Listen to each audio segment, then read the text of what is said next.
नमस्कार। एक बार फिर स्वागत करती हूँ आप सभी का दीपा कैलाश यादव चैनल पर।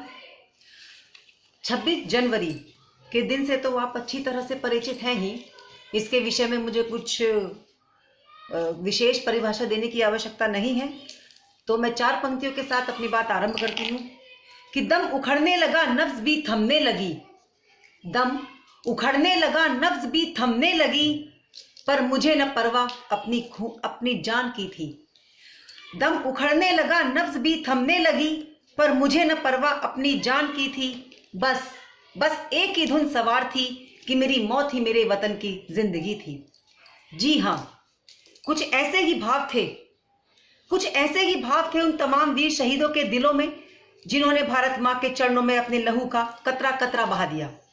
14 अगस्त 1947 की अर्धरात्रि का वह समय, जब आकाश में चमकते हुए तारों को भी यह देखकर खुशी तो हुई होगी कि भारतवासी अब हमारी ही तरह स्वच्छंद और उन्मुक्त हुए हैं। और 15 अगस्त 1947 का सूरज भारतवासियों के लिए आजादी की किरण लेकर आया है। यही वह महत्वपूर्ण तिथि थी जब शान से लहराने वाला यूनियन जैक सकूचा कर उतर गया और तिरंगा शान से लहरा उठा। आज जब भी आजादी का नाम लिया जाता है, तब शहीदों की स्मृतियां विशेष रूप से ताजी हो जाती हैं। हमारे स्वाधीनता संग्राम का इतिहास साक्षी है कि जब जब भारत मां पर आंच आई है, तब तब युवाओं ने अपने प्राण मातृभूमि के लिए न्यौछावर किए हैं।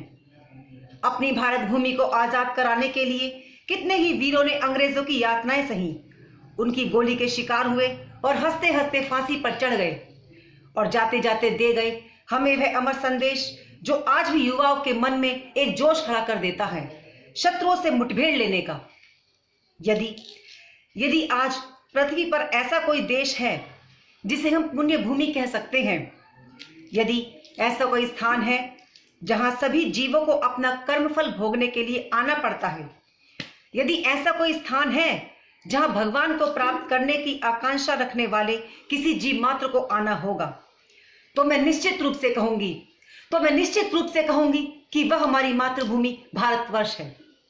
दोस्तों, आइए हम सब ये शपथ लें कि प्यारे देश, हम जब तक जीवित रहें तुम्हारी स्वतंत्रता के लिए दीवानों की तरह कार्य करते रहें।